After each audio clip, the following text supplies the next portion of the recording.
Yo, what up, what up? You listen to Inside Hancock County, presented by Mitch, Gibson, baby. Let's do it.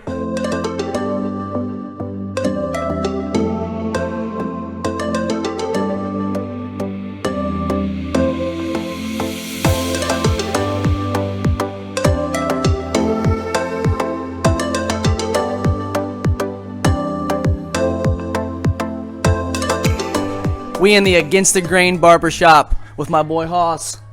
About to cut it up. Wait until you hear this podcast. You're going to freaking love it. Hoss, how you freaking been, dude?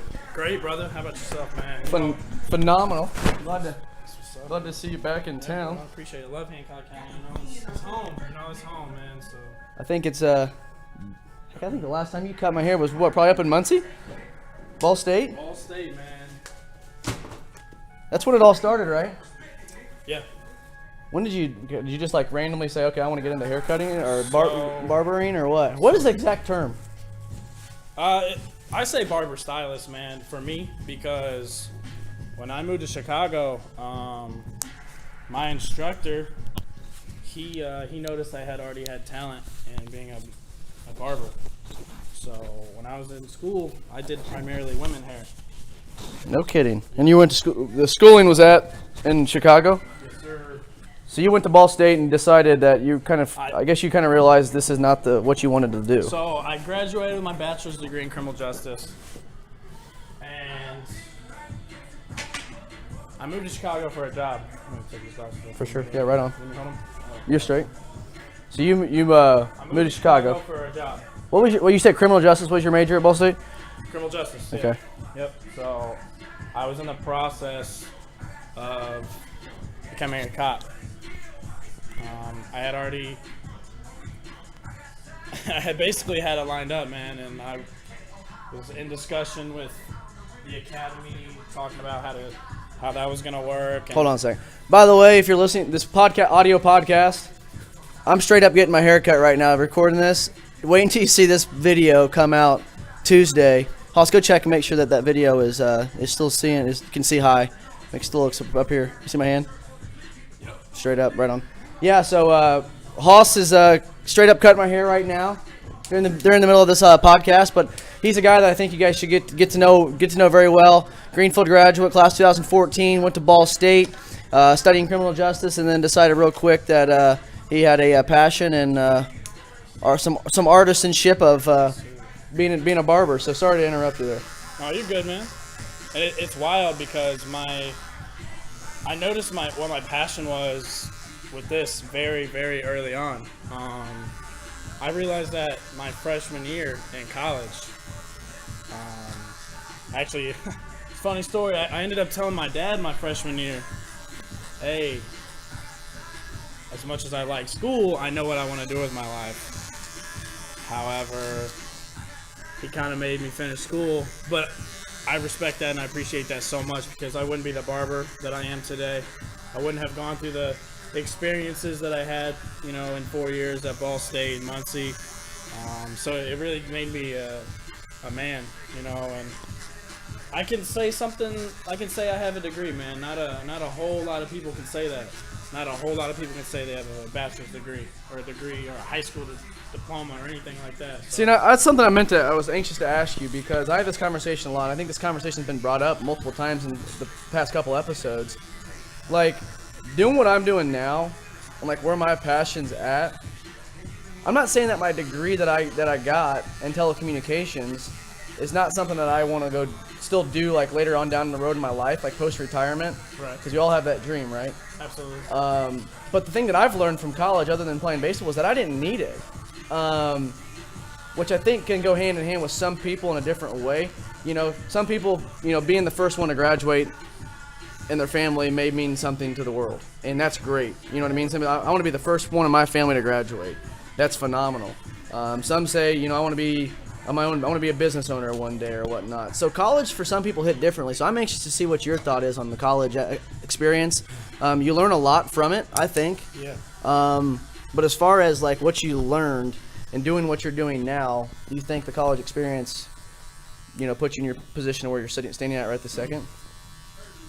Only reason I say it did and just college in general does is it really opens you up into a whole new aspect of socializing. So in terms of education wise, absolutely not. Would I do it again? Probably not.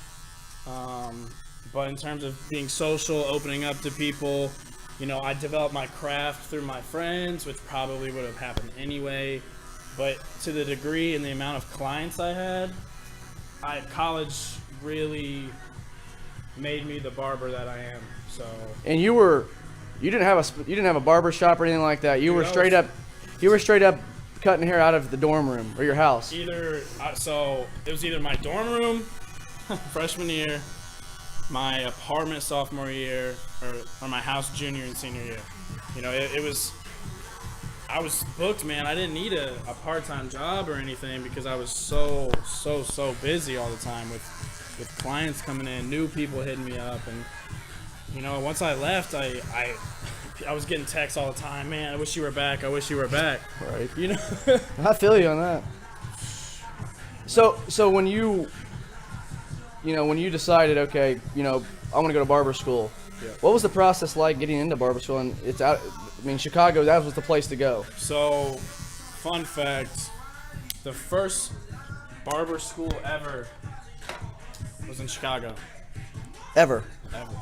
Where's that? I mean, we're about in Chicago. I mean, that's Chicago. Chicago. So, it felt only right that I went to the roots of barbering, you know. So when that happened, it was a pretty easy process. You know, I did my research into the schools out there, what schools had the best programs, what would work best with me. So when choosing a barber school, I chose more than just a barber school. I wanted all the above. You know, I didn't want to just be sitting there cutting men's hair all day or to a stereotypical school that just, right. You know, the urban environment. Correct. I see what you mean. And I wanted to learn women's hair, color application, perms, relaxers. I wanted to do the whole thing. So that's what made me choose Chicoche University. What was that? Chicoche. Yep. And that was the same. That's in Chicago. So yeah. So it's also out here. There's one in Fishers. But I wanted to go to the roots, you know, and plus that lifestyle probably taught you a lot of stuff. Absolutely, man. You know, so that played in terms of the school I went to. The only thing they taught me is that what I wanted to do and what I didn't want to do, and the environment I wanted to be in and the environment I didn't want to be in. I didn't want to be in a super urban shop environment, you know. So right. Long term, I'm telling you right now, and I'm telling Hancock County and whoever's listening to this, give me 2 years max. I'm gonna have my own shop. That's a goal, man. I'm telling you. The guy that I had on last week was talking about, you know, you've got to one set a goal, whether it's achievable or not. I mean, you got to have achievable goals, big goals, yep. And you got to have a dream. Absolutely. And those goals have to be something that you can see. And he actually broke it down to a standpoint that I've never thought about before. We all talk about life's a marathon. Yep. He goes, I take it as life's a marathon, but there's sprints involved. Oh yeah, I like that. So you're not gonna be able to, if you're doing a 70-mile, you know, Tough Mudder or 70-mile Ironman race, I can't see that 70-mile finish line, but I can see 1, maybe 2, 3/4 mile ahead of me, right. And I'm gonna sprint to that specific thing. And I think that goes hand in hand with life. Like, you know, yeah, we all want to jump to that conclusion of where we want to be immediately, instead of knowing there's steps to get there. Your steps to get there were, you know, knowing I got to go to school and I've got to make sure that I'm understanding not only the type of what I'm doing hair cutting wise, but also the type of people that I'm going to be cutting their hair. I've got to learn what they want, because at the end of the day, if you're not providing a quality of service for that person, they are going to find someone else very, very quickly. And there's places all over Indiana. I mean, there's barbershops, salons all over Hancock County. Yeah. You know, but at the end of the day, it just takes one time for you not to be able to provide the craft that you know, persuade yourself as, and you may not see that person ever again. So you've taken that sprint to getting it done. You've taken the next sprint to, which was probably a pretty easy but a tough decision for you from being in Chicago, full-fledged, just finished, getting your degree through barber school, and then saying, okay, you know what, something's telling me I need to come back to Hancock County, and I need to come back to Greenfield, my hometown. One, your friends, family, and I think you probably now making that decision feel amazing. But that was a sprint as well. So your marathon is, I think in my eyes, looking at your progress, I think you've got a lot of amazing things coming for you down that road to the marathon. But don't be afraid to sprint to that next step. You know what I'm saying? Yeah. So back to like kind of what you were saying. You were talking about quality of service and everything. So one thing that I've really learned about this field is that, man, it's a customer service aspect. So yeah, when you get an amazing haircut or an amazing highlight, styling, whatever you're going to the barber or cosmetologist for, there's something about having a genuine conversation and feeling respected that is better than having that amazing hairstyle, because that's how I started, man. I was terrible when I first started. I beg to differ. You may say you are, but dude, I swear when I could go to get a haircut freshman and sophomore year at Ball State, I go to baseball practice, and I take my hair off, and everybody is like, "Oh, who lined you up? Who lined your hair up? Who cut your hair?" I said, first of all, don't worry about it. Second of all, but the way that you took your time and that you were, using your passion to cut hair, even when you first started, was, in a lot of people's eyes, phenomenal. But you knew what your passion was. And when you're passionate about something, and I know you follow me on social media, the 4 things that I teach day in and day out to people, and I coach this way. And I was talking about before we got on live here on the podcast, Hoss, was that, we catch ourselves sometimes doing things, whether it's work-wise or whether it's, job-wise a certain way, but we don't live life the same way that we were preaching, that lifestyle. It's the same thing for me. I was coaching a certain lifestyle, but I wasn't living it. And, whether you can take something away from this or not, Hoss, is that there's 4 things you can control day in and day out. Whether you're sick, whether you're, you have a death in the family or things like that, you can't control those things. But the 4 things you can control: passion, enthusiasm, attitude, and effort. If you take those 4 things and live by that day by day, I guarantee you every single day, you will either, 1, make something positive happen for somebody else, or you'll make a difference in someone else's life by living that way. And it's going to make your life a hell of a lot easier if you control those things. If you're going in there not too sure what things you can control day in and day out, you're going to be struggling. That's do you have things that you wake up and you say, okay, I've got to live life like this today? Because if I'm not, my clients, my family, my friends aren't going to respect me in the manner that they should. And we all go through things. Absolutely. We were just talking about this depression, man. Everybody goes through some form of depression in their life, whether it be after pregnancy, whether it be, losing a family member, losing a job. It's hard for people to find what they're passionate about. And then that's another thing about college, man. College, they expect you to know exactly what you want to do with your life at 17, 18, 19 years old. Who knows what they want to do? And if you do, you're one of the few. I got blessed with knowing what I wanted to do, but I still went to college. I still finished it, There's not a lot of kids out there that know what they want to do. And you're right. I think it goes hand in hand. I'm glad that you said that too, because it is nice. People say, "No, I'm glad I've got a degree." Do you know what you want to do with that degree or not? No. Back to episode 2 when I had Will Worley, the owner of Porter Coffee. He's got like a master's degree and something in social services and things of that nature, and he owns a coffee shop. Never in a million years thought he would own a coffee shop, but he brought up the point of, if something happens and the coffee shop was to go under and he was to lose the coffee shop, he's got something to follow back up on. Yep. So like for me, mine was in telecommunications, sales and promotions. I wanted to get into the record label industry right out of college.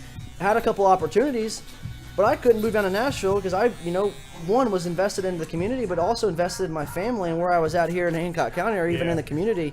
So, but life goals, someone posted on Facebook the other day, I think it was Jane Barton with the Daily Reporter said, you know, what are your post-retirement goals, or what is that one thing you want to do post-retirement? I want to own and start my own record label. Like, that is my main goal post-retirement. I love the insurance business that I'm in. I love doing things in the community. And most importantly, I love being a dad and a loved one to Shelby. So being able to know, okay, yeah, I got it's a marathon.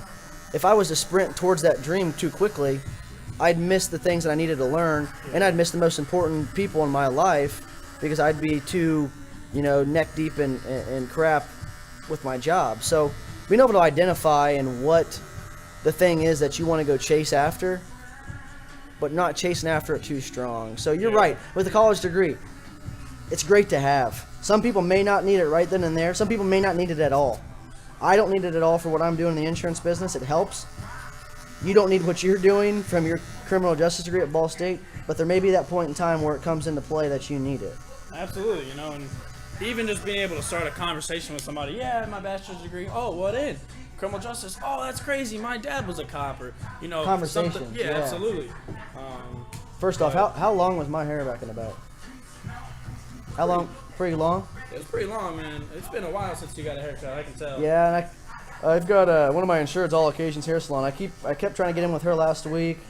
I'm a terrible customer of hers. Like, I literally will tell her, hey, can you schedule me and get me in? And like, I'll text her. I won't even make an appointment. I'll text her, hey, can you get me in today? Can you get me in today? She's great and helps me out. But I had a doctor's appointment on Friday. She was going to cut my hair on Friday or Thursday or something like that. And I couldn't make it.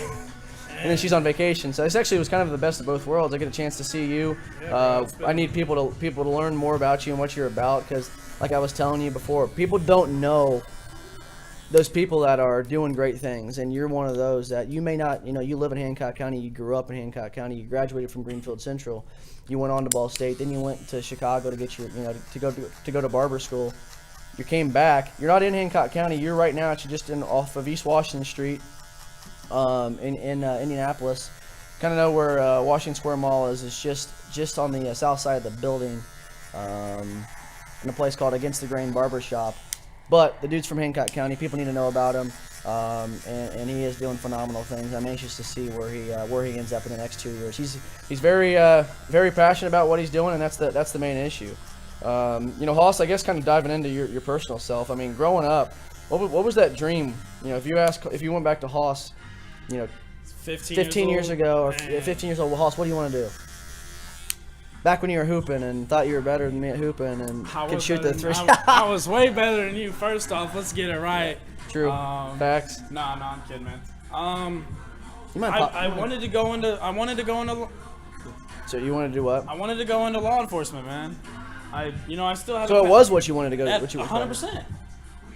But that's why when I was kind of having an internal battle with, well, I have a passion for this, but this is always what I've wanted to do. That's another reason why I stuck through Ball State, man. But chirp, chirp, bro. But nah, man, I wanted to do law enforcement, man. So you got into law. You now during the law enforcement time, did you ever thinking about changing that degree, like while you're in the middle of school? No, or you're just like, I'm gonna push through because I wanted to get out in 4 years. So you were still wanted to do it? Yeah. Okay. I was really divided, and eventually, like, the more I started cutting hair, the more I realized, like, I like working with teens. So I worked at the Youth Opportunity Center in Muncie for, a little while, and I really, really, really enjoyed that, man. Really, really enjoyed that. What kind of all did that entail at the youth? You say the Youth Opportunity Services? Youth Opportunity Center. So it was basically a juvenile justice facility, but the focus was on rehabilitation. That's awesome. But a lot of the kids were placed there for either temporary placement or the DCS placed them there, so. I think it's unique too, and I didn't know much about the law enforcement or the Department of Corrections and things like that until Shelby started working as a correctional officer in Plainfield at the Heritage Trail Correctional Facility. I mean, dude, to know, like, people that are in prison, like, everybody I think persuades them as, like, terrible human beings. I mean, there's people that make one mistake and find their way into it, and the unfortunate part about it is, they're not just sitting in there, rotten to all get out and being mean people. There's people that genuinely care. And there's people that the correctional officers and people in the law enforcement are really doing as much as they can to help better their life. And if it wasn't for organizations like that Youth Opportunity Center, there would be people just on the streets running through things and causing all types of chaos, even more than there is now. Yeah, man. That's why I see a lot of reform going on right now, especially, marijuana. They're classifying things different now. So, because when we were teenagers, marijuana, no, Right. no, bad. Now it's And now, a lot of the states have legalized it. I just came from Chicago, Illinois. They legalized it. They're opening up shops out there. I have my opinion on it. We all do. Yeah, I think. I do as well. It is what it is. Yeah, There's lots of other things out there that people should be worried about than just that, and it is what it is. But you're right. The society and day in the life is changing, all the way from your personal lifestyle to your job to your organizations that you're a part of to your passions elsewhere. I guarantee. One thing too, I've noticed this, and I wanted to get your opinion on with barbershops and salons. The old style type barbershop has gone away. Unfortunately. True or untrue? Not necessarily. So, where I worked at after I graduated in Chicago, classic feel. Newer, feel, but classic feel at the same time. Classic shaves, straight razor shaves, hot towels. Wherever I end up opening my own shop, that's what I want. Hot towels, hot towel warmer, hot shave, lather machine, all of that. But in the general aspect of really classic shops, absolutely. It's basically a dinosaur at this point, unfortunately. But a lot of people are looking for something. That's what I was gonna say. I never got experience. Like, I know my dad and my grandfather. They all went to this little barbershop right there off of 40 in Greenfield, Bob's Barbershop, and they went in there. Would go in there every 2 weeks. And when I went in there with my grandpa or my dad, it was just the conversations they had. It's like going in there and it's like it's almost like a lunch break, but you're going to get your hair cut. It's like, oh, you know what? Talking about life or talking about things like we're talking about right now, like just catching up. I think that gets away from a lot of people. They go in, they try to get their hair cut as quick as they can and get out. In terms of like the classic feel, shaving in general, man, back then, men would go to a barber once a week to get a shave. Because there weren't disposable razors back then, and that really made it a super personal connection with you and your barber. Right. That's why I feel like I consider this profession more than just cutting hair. It's a therapeutic release for a lot of people, because men, especially in society, we're not expected to be emotional. We're not expected to express our feelings. But I'm telling you what, when I've had people in my chair, man, I feel them release. And they get up feeling better. That's awesome. And that's what I'm saying, too. Like, the amount of time and passion and effort that you're putting into this, like, you're taking your time on it. You're physically, genuinely saying, okay, it's not just cutting hair, it's a piece of art. That's how is that what you take it as? 100%. Same thing with tattoo artists. I respect the art. It's an art. It's an art form, and... You got any tattoos? No, not yet, man. I was thinking about. I always talk about getting one. I'm the biggest sissy. Like my pain tolerance sucks. Like popping a zit for me hurts. Really? Like, I know for a fact I'm gonna cry like a baby if I ever decide to go get a tattoo. But at the end of the day, I'm okay with not having one. I like my skin the way it is. Absolutely, But on the art aspect of it, that's the only reason I would get something on me. If I trusted somebody enough to,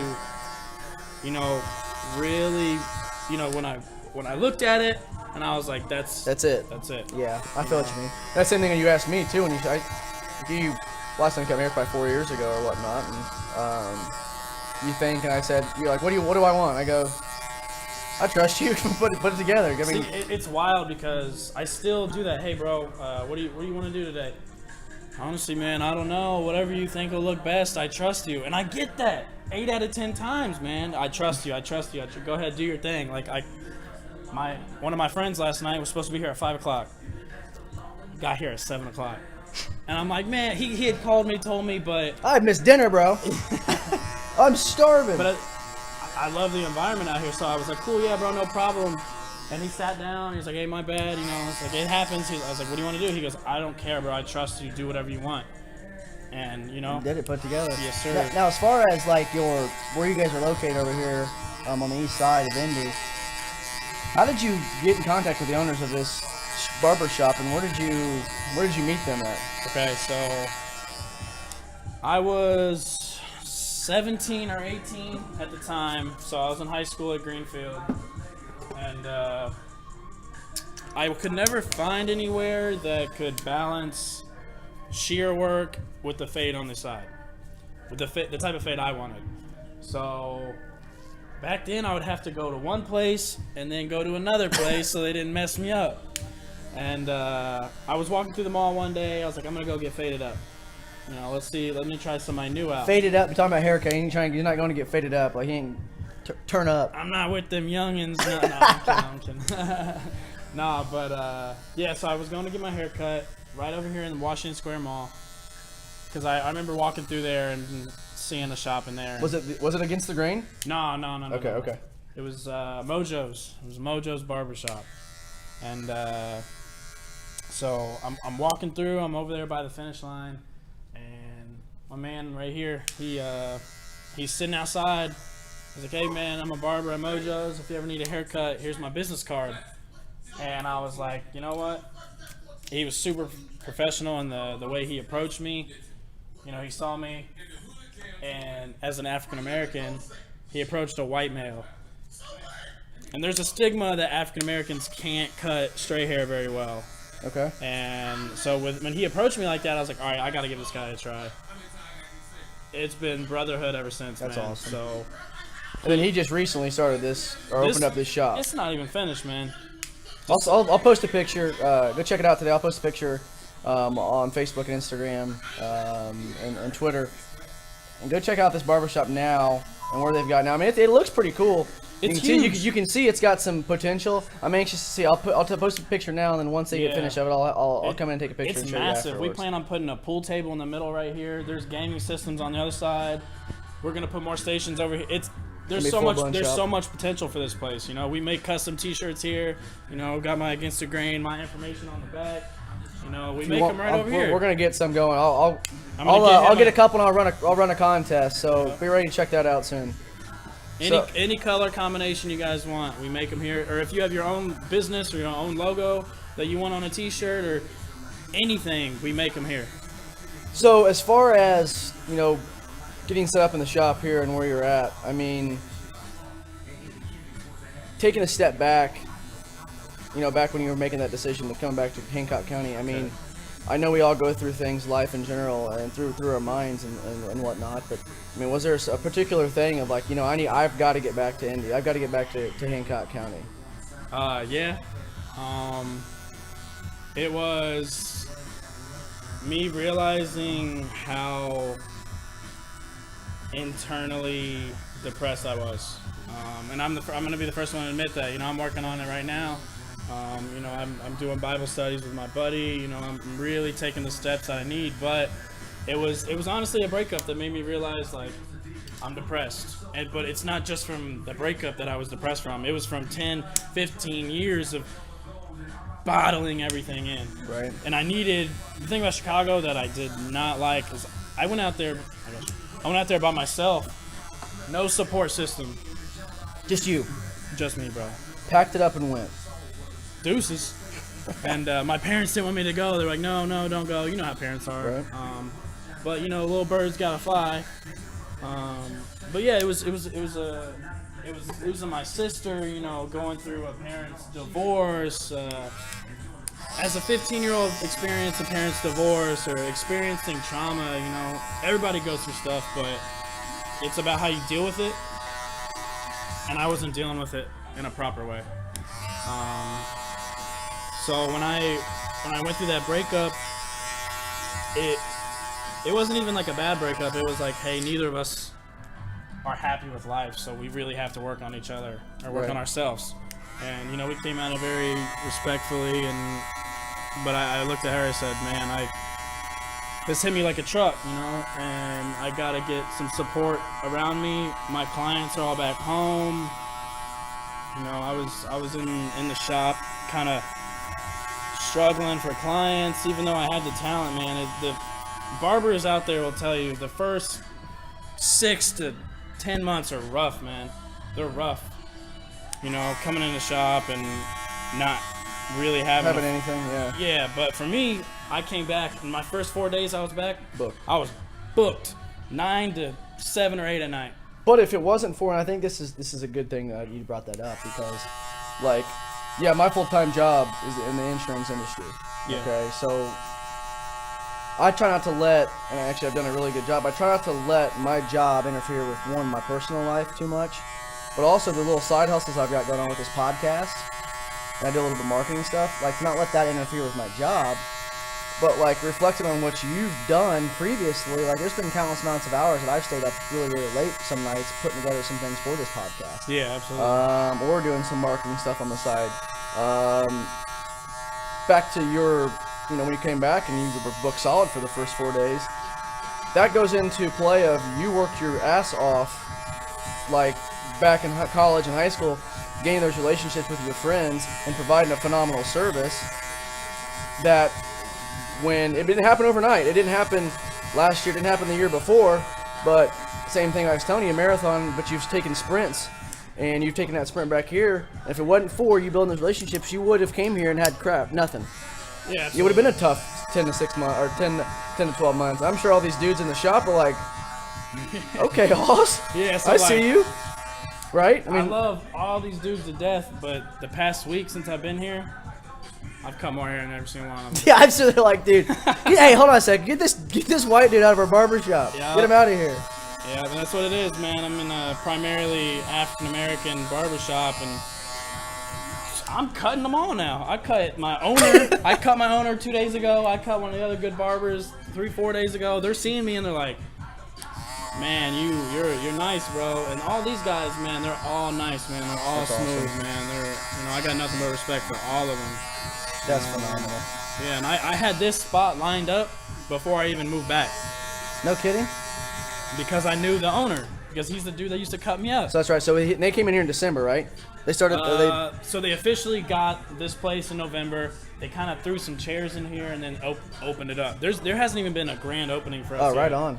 So Is there a date set for that yet? no, it's once we get everything done, Gotcha, man. okay. You know, I don't want. Well, when it's officially grand open, we're gonna make a big event. We're gonna have a party, free cuts for the kids. You know, That'd be fun. yeah, you know, so be on the lookout for that. You know, I'll be making my posts on social media too. You know, and So Hoss, there's a question I'm asking everybody. go ahead. And every guest I have. Okay. For people, and I know it's you being young. I mean, you've got a mindset like I do. You're a go-getter. You want to be successful. You also love a community. Yep. If there's people out there and they have, so obviously we all take different paths. May not be the path we end up being down, but we all take a path and we go down it. But we're faced with, if you have two paths, okay, 50-50, your passion's 50% there, path 1, 50% path 2. What might be a piece of advice you could tell somebody, and you may not know, Dang, man. but off the top of your head, because this is a good thing for you to think about as well. I know mine. I haven't showcased mine out to anybody yet. Okay. I know my answer, but two paths, 50% down one, 50% down the other. Which path you taking? See that? How do you even break that down, man? So it's like you love this, but you also love this. You have to weigh out your pros and cons. What's important to you in life? Is money and, materialistic things important? Would one of those paths provide that more?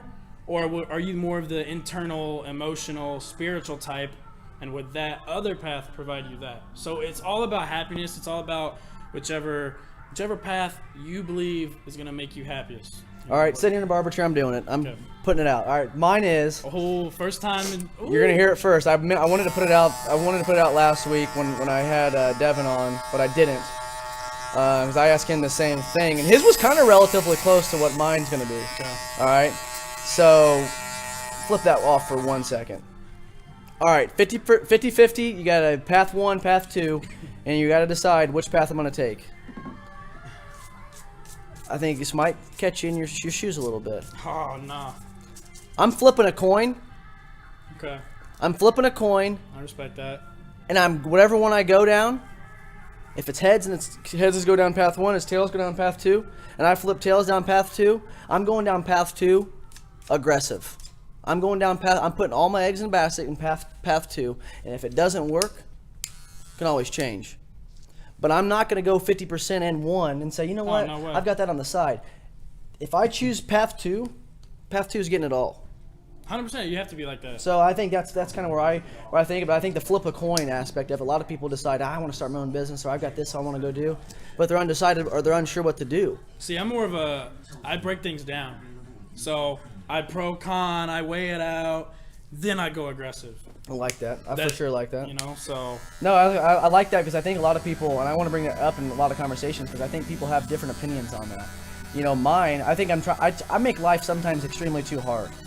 It's already hard as it is. I think everybody does, bro. So, back on episode 3, Adina Gundren, the owner of Penny's Forest. Shout out to Penny's. I've been there multiple times. Phenomenal for my lady place. friends. Beautiful, beautiful place. Go in there and get some beautiful flowers. But she said, life is a lot more simpler. Love one another and help one another. Bro, it's all about love and compassion in life, man. If you don't show it to other people, you're already in the path of darkness, man. Absolutely. So I think that's phenomenal. I want to ask that question to everybody just because I think it really can get some conversation going. And everybody's got a different opinion. Everybody has different paths that they go down. Haas's, I'm anxious to see where he takes off in the next couple of years. Haas, real quick, let people know where can they find you on social media, how can they book an appointment, and kind of just some overall information about you. My Facebook, Darrin Scott. It's kind of a funny story about the name Haas, but anyway. Darrin's his real name. Yeah. Darrin Scott on all social media platforms. Life of Darrin. That's my personal Facebook page with, everything you need to know about this. Life of Darrin on Instagram. You can contact me on any one of those, and you can book. I have a widget on my Instagram and my Facebook page where you can book now. I'll have all the slots available, and even if there's nothing available, you can hit me up. We'll link up. I have 24/7 access to this place. I mean, look at me. I'm the only one in here right now. Getting after it. I will post that information on the link below. Go check it out. All of his social media information is going to be there also on this video. Check below right now. Don't forget to subscribe to the episode, subscribe to this show. Really appreciate him taking the time to cut my hair this morning. Also appreciate him expressing his path and where he's been. This final product, wait until you see it. Video, I will post this video coming out on Tuesday. Final product looks phenomenal, and it's going to be dope. Also, follow Against the Grain. We're taking off. We really are. I know my path is it's going to be remarkable, and I really hope to hear from you guys. I really hope to see you guys. I do women hair too, ladies, so Holla. come through. Right on. Appreciate that. Against the Grain Barbershop. Darrin Scott, Life of Darrin on all social media platforms. Look forward to posting this video. Wait until you see the final product of this big dome from this awesome big brain of mine in the barbershop. Appreciate it. Always remember, Greenfield, that you can make a difference in someone's life today. Go get it.